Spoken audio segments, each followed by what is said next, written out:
तो हेलो दोस्तों, कैसे हो आप लोग। आपको तो पता ही होगा कि हम लोग मानव कौल जी के उपन्यास अंतिमा के ऑडियो बुक की विवेचना कर रहे हैं और इसी क्रम में ये हमारा छठा एपिसोड है। तो चलिए कहानी को आगे बढ़ाते हैं। हम सब का जीवन बिल्कुल एक जैसा है, एक सीधी सपाट धरा सा जिस पर समझौतों की धूल जमी रहती है। अपने लिखे में हम उस धूल की परत को चीर कर जैसे तैसे भीतर दाखिल होते हैं और खुद के जिए हुए का एक बीज भीतर छोड़ आते हैं। फिर समझौतों से भरी जिंदगी में बैठे हुए प्रतीक्षा करते हैं एक तेज बारिश की, जो हमारे जिए हुए के बीज को भिगो दे। हमें एक किस्से का पौधा उगता हुआ दिखे जिसे हम अपनी कल्पना से इतना सींचें कि वह कहानियों का बरगद बन जाए और एक दिन वह हमें भी छाया दे और जो इसे पढ़ रहा हो उसे भी। चाय हाथ में लिए मैं देर तक उस जिरह को मजबूत करता रहा जो मुझे किसी एक रात वर्मा मैडम से करनी ही पड़ेगी। चाय का सिप लेते ही लगा कि काश अंतिमा को अभी बता पाता कि आजकल मैं कितनी कमाल चाय बनाने लगा हूँ। बालकनी में आया तो देखा कुछ नए फूल आए हुए हैं गमलों में। हमें ये छोटी चीजें कितनी प्रसन्नता से भर देती हैं। फूल का आना असल में कितना सुखद आश्चर्य है। मैं देर तक लाल सफेद फूलों को हौले से छूता रहा। Laura Marling, Daniela Andrade, Alexi Murdoch, Cliff Richard, केरे नैन, Simon and Garfunkel, John Prince, Leonard Cohen, इन सब के गानों की एक लिस्ट निकाली और उन्हें रिपीट पर लगा दिया। सूरज बिल्डिंगों के पीछे छुपता चला जा रहा था। हल्की हवा में बाहर का माहौल इतना खूबसूरत था मानो किसी ने शाम होने की एक सुगंध चारों तरफ फैला रखी हो। आज फिर इच्छा थी कि वहां वाक पर जाऊंगा जहां रात रानी की खुशबू अचानक कहीं से आती है और कहीं गायब हो जाती है। अंतिमा अभी क्या कर रही होगी।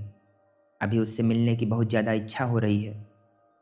इच्छा हो रही है कि जो भी लिखा है उसे सुना दूं या उसे सुनाने की इच्छा से उससे मिलूं और अंत में कुछ भी न सुनाऊं। एक बच्चे सी शरारत है भीतर। बार बार नाचने का मन हो रहा है। हमारे देश में लेखक की यही कमाई है। ऐसे ही कुछ क्षण जिसमें रात रानी की खुशबू उसे अचानक कहीं से आती है और फिर कुछ वक्त बाद गायब हो जाती है और इसके बीच में वह अकेले नाच लेता है, यही लेखक की रोटी है। पवन किचन में पास्ता बना रहा था और मैं उस खुले हुए किचन के बाहर स्टूल पर बैठा उसकी बातें सुन रहा था। तभी अरू मेरे लिए विस्की बना कर लाई। बताइए, हमारी खास दोस्त ने आज तक हमारे लिए ड्रिंक नहीं बनाया कभी, पवन ने मजाकिया अंदाज में कहा। आपकी वाइन आपके बगल में रखी है। अरू ने इशारे से पवन को वाइन दिखा दी। मुझे विस्की का एक घूंट मारते ही लगा कि बहुत स्ट्रांग ड्रिंक है। मैंने अपनी ड्रिंक में थोड़ा पानी मिला लिया। स्ट्रांग है? अरू ने पूछा। अब ठीक है, आइए मैं आपको अपना घर दिखाती हूँ। अरू का घर बहुत खुला हुआ था। किचन एक बड़े से हाल का ही हिस्सा था।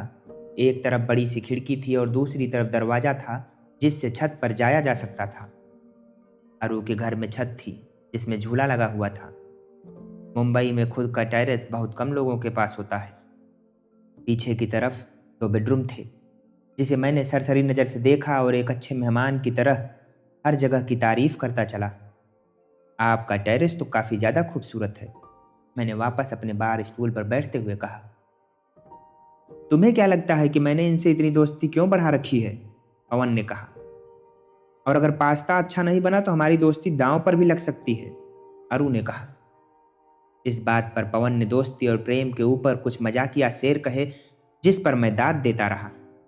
अरू बार बार मुझसे मुखातिब होती और मैं बात मोड़कर पवन को भी हमारी बातचीत में शरीक कर लेता। यूं भी बातचीत के सिरे ज्यादा पवन के हाथ में ही थे और उसके किस्सों को रोकना बहुत मुश्किल काम था। इस स्थिति को यूं समझो, बहनचोद यानी बिफोर कोरोना हम सब एक रॉक बैंड सुन रहे थे फुल वॉल्यूम पर। न हमें शब्द समझ आ रहे थे और न ही ये कि गा कौन रहा है।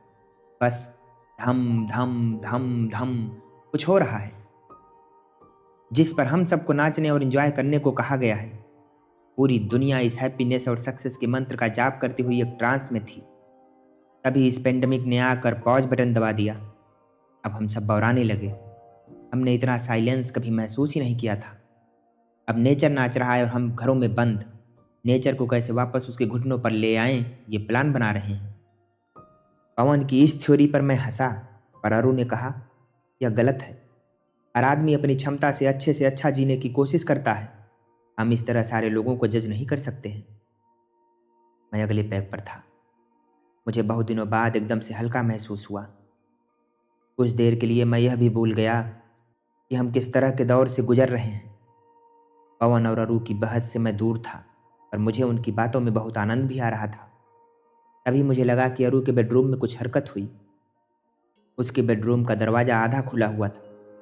मैंने ध्यान दिया तो कुछ फिर हिलता हुआ दिखा। शायद कोई बहुत ही पतला कुत्ता अरु ने पाल रखा है, पर जब वह अपना घर दिखा रही थी तब वह मुझे क्यों नहीं दिखा था। मैंने अपने सिर को झटका और उस विचार को अपने दिमाग से बाहर किया। तभी उसके बेडरूम का दरवाज़ा एक झटके में बंद हो गया। मुझसे रहा नहीं गया। मैंने अरु से पूछा, क्या तुमने कोई जानवर भी पाल रखा है? नहीं, इच्छा तो बहुत है, पर एक बिल्डिंग की बिल्ली है जो आजकल मेरे साथ ही सोती है। मैंने अपना पैक खत्म किया और सोचा अब नहीं पीऊंगा। मुझे लगने लगा कि इतने महीनों घर में अकेले रहने के कारण कहीं मैं लोगों के बीच रहने का हुनर तो नहीं गंवा बैठा हूँ। मैंने कुछ देर में खुद को बाथरूम में पाया। तीसरा पैग मुझे शुरू नहीं करना था। इच्छा हो रही थी कि एक बार अरु के बेडरूम का दरवाज़ा खोल कर देख लूँ। मैंने अपने चेहरे पर पानी मारा, कुछ गहरी सांसें भीतर ली और खुद को मन ही मन गालियाँ दी। बाहर आया तो सीधा अरु और पवन की तरफ जाने के बजाय मैं अरु की बुक शेल्फ पर कुछ देर रुक गया। मेरी निगाह गैब्रियल गार्सिया मार्केज की किताबों पर पड़ी। 100 Years of Solitude, love in the time of cholera. मैंने love in the time of cholera उठाई और उसके पन्ने पलटने लगा। फ्लोरेंटिनो अरीसा, प्रेम और उसके इंतजार का एक लंबा जीवन। क्या वर्मा मैडम मेरे लिए फरमीना दासा हैं, उपन्यास की नायिका, जिनका इंतजार मैं सालों साल करता रहा और हर किसी में मैंने उन्हें ही खोजने की कोशिश की है। मैं अंतिमा के बारे में सोचने लगा कि तभी अरु मेरे पास आकर खड़ी हो गई। पहली बार मेरी निगाह अरु के खूबसूरत बालों पर पड़ी। उसके बाल घुंघराले थे, जिसके छल्ले उसके कानों के आसपास यूं लटक रहे थे मानो उसने झुमके पहन रखे हों। अरु का शरीर पतला और लंबा था, कुछ ऐसा शरीर जो कुछ भी पहन ले अच्छा ही लगेगा। मुझे मार्केज की ये किताब सबसे ज़्यादा पसंद है, अरु ने कहा और मैंने मुस्कुरा कर वह किताब वापस रख दी। जो किताबें मुझे बहुत पसंद हैं उनका जिक्र मैं कम ही लोगों से करता हूँ। मुझे हमेशा लगता है कि मेरे और मेरी पसंदीदा किताब के बीच एक बहुत ही निजी संबंध बन गया है। उसके बारे में बात करके मैं उस किताब का इस्तेमाल लोगों को अपनी तरफ आकर्षित करने के लिए कर रहा हूँ। यह मेरी मूर्खता है, पर यह मेरे भीतर कहीं बह रही होती है तो मैं अपनी पसंदीदा किताबों के नाम के आगे के सारे संवाद स्थगित रखता हूँ। आपको कैसी लगती है उनकी यह किताब? अरु ने पूछा। अच्छी है। मैं आपके बारे में बिल्कुल नहीं जानता हूँ। आप क्या करती हैं अभिनय के अलावा? ऐसा जानने लायक कुछ नहीं है। मैं पहले स्टेट बैंक में जॉब करती थी। हमेशा से लिखना चाहती थी, पर कुछ न कुछ था जिसे करना रह जाता था। फिर मेरे पिता की अचानक मृत्यु हो गई और कुछ भीतर से बदल गया। अब जो सामने आता है सारा कुछ करना चाहती हूँ। सॉरी, मुझे अपने बारे में बात करना थोड़ा अजीब लगता है। मैंने पवन की तरफ देखा कि वह क्या कर रहा है। रू को लगा कि मैं अपना ड्रिंक देख रहा हूँ। वह किचन से मेरा ड्रिंक उठा लाई। मैंने पेग लिया और फिर अपनी पूरी असहजता में अलमारी की किताबों को देखता रहा।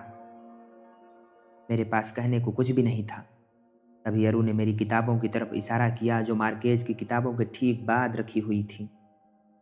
अरे, मेरी किताबों को इन महान किताबों के साथ मत रखो, ये उस लायक नहीं है। मैं यह कहना नहीं चाहता था, पर मेरे पुराने लेखन को लेकर मेरे भीतर एक कड़वाहट रहती थी, तो इस तरह के वाक्य मेरे मुंह से निकल जाया करते थे।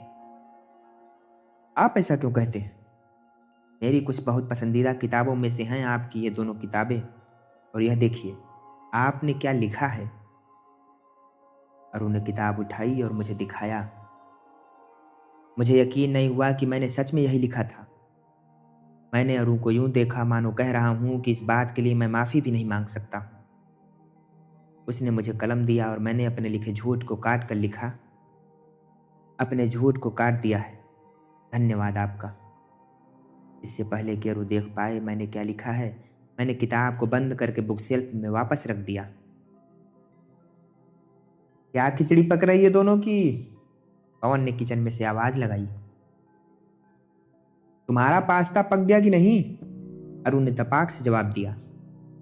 एकदम। रात में हवा अच्छी चल रही थी। हम तीनों छत पर आ गए थे। यहां से समुद्र का भी कुछ हिस्सा नजर आता था। पवन ने बहुत अच्छा पास्ता बनाया था। मैं अपना तीसरा ड्रिंक खत्म कर चुका था। अरुण ने इशारे से पूछा कि एक छोटा ड्रिंक और चलेगा? मैं मुस्कुरा दिया। खुद की सुध खो देने में एक आनंद है। जब होश में रहता हूं तो पछताता हूं, पर तीसरे पैक के बाद लगता है कि इतना होश भी क्यों बचा रहे। मैं अब अपने चौथे ड्रिंक पर था। अरु सिगरेट बहुत पीती थी। मैं बीच बीच में कुछ कस उससे ले लेता। पवन अपनी सिगरेट पर रहता था। अगर उससे एक कस मांग लो तो वह पूरी सिगरेट आपको थमा देता था। इतने दिनों बाद एक सामान्य सी शाम बीत रही थी। खाना, अच्छे दोस्त और दारू। अरु के पास से लेखन की खुशबू आती है। उसमें कुछ बात है जो बेहद सहज है। उसके अगल बगल आप अपनी खामोशी में भी रह सकते हो।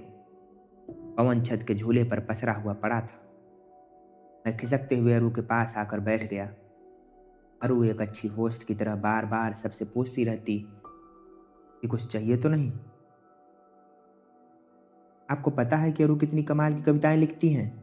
पवन ने मेरी तरफ मुखातिब होकर कहा। मुझे लग ही रहा था कि आप अच्छा लिखती होंगी, मैंने अरु से कहा। अरु, एक कविता हो जाए? पवन ने हाथ जोड़ते हुए कहा। बिल्कुल भी नहीं, और इनके सामने तो बिल्कुल भी नहीं, अरु ने कहा। अरे, तुमने इनकी कविताएं पढ़ी हैं, इन्हें भी तो जानने का हक है कि तुम कैसा लिखती हो। पवन जिद पर आ गया। मैं समझता हूँ, कई बार कविता सुनाना अजीब हो जाता है, रहने दीजिए। मैं कविता के सुनने सुनाने को टालना चाह रहा था। मुझे याद है इसकी एक कविता, मैं सुनाता हूँ। पवन यह कहते हुए झूले पर उठकर बैठ गया। बिल्कुल नहीं, अरु ने कहा। रहने दो पवन, मैंने भी जोड़ा, पर पवन अपनी जिद पर था। उसने कुछ शब्द कहने शुरू ही किए थे कि अरु ने उसे टोक दिया। रुक जाइए आप, मैं सुनाती हूँ, वरना ये पूरी कविता का कचरा कर देंगे। वाह, ये हुई ना बात। पवन ने विजयी मुस्कान दी। अरु ने मेरी तरफ देखा। सुनाइए, मैंने मुस्कुराते हुए कहा। अरु ने सिगरेट का एक गहरा कस लेने के बाद अपनी कविता कही। पढ़ना रुकना होता है, थम जाना और देखना किसी का आपकी तरफ आते हुए। पढ़ना कहीं जाना नहीं है, पढ़ना उस जगह का आपके पास आना है। जैसे कुछ लिखा पढ़ो तो अतीत के किसी कोने में हम इसे लिख रहे थे का दृश्य मिलने आता है आपसे, जो वाक्य पहली बार पढ़ रहे थे। उसका विन्यास अपनी धमनियों में दौड़ता दिखता है। ये जो बाहर है वो तो कब से भीतर ही था पड़ा हुआ, जो नहीं था वो भी दिखने लगता है। कुछ कमरे, बिखरा पड़ा अरण्य, गुप्त तहखाना, सारा कुछ इसी घर का हिस्सा थे, और हम पूरी जिंदगी इस घर को बाहर से सजाने में व्यस्त रहे। अरु ने अपनी कविता पूरी की और मैं स्तब्ध सा उसे देखता रहा। मैंने एक बार और सुनने का आग्रह किया। मुझे नहीं पता था क्यों, पर कुछ था इन शब्दों में और उन शब्दों से बने चित्र में कि मैं अवाक सा अरु के मुंह से उन शब्दों का झरना ताकने लगा था। मुझे लगा कि यह शब्द मेरे भीतर बहुत वक्त से हरकत कर रहे थे। मैं यह कविता लिख सकता था और अभी सुन रहा हूं। अरु ने अपनी कविता कहना शुरू किया। तभी मुझे पैरों की टाप सुनाई दी। भीतर के कमरे से एक हिरन उछलकर छत पर हमारे बीच खड़ा हो गया। मैंने अरु को देखा, वह अपनी कविता सुनाने में मग्न थी। पवन अपनी अगली सिगरेट जला रहा था। मैं कविता सुन रहा था और उस हिरन को देख रहा था जो धीरे धीरे मेरी तरफ बढ़ता जा रहा था। जब वह हिरन मेरे बहुत करीब आ गया, तब मैंने अपना हाथ उसके माथे पर रख दिया। मुझे ऐसा लगा कि मैंने कुछ बहुत अपना छुआ है, निजी। मैंने अपनी आंखें कुछ यूं बंद की, मानो किसी ने मेरे माथे पर हाथ रख दिया हो। मैं इस हिरन को जानता था और वह मुझे। मैंने जब अपनी आंखें खोली तो सब कुछ एकदम शांत था। मेरा हाथ अभी भी हवा में झूल रहा था। अरु मेरे बगल में बैठकर मुझे देख रही थी और पवन अपने झूले से। मैंने अपना हाथ नीचे किया। बहुत अच्छी कविता थी, बहुत अच्छा लिखती हूँ। मैंने कुछ ऐसा कहा कि मानो मैं उसकी कविता सुनने में मग्न था और हाथ का हवा में तैरते रहना इस बात का सबूत था।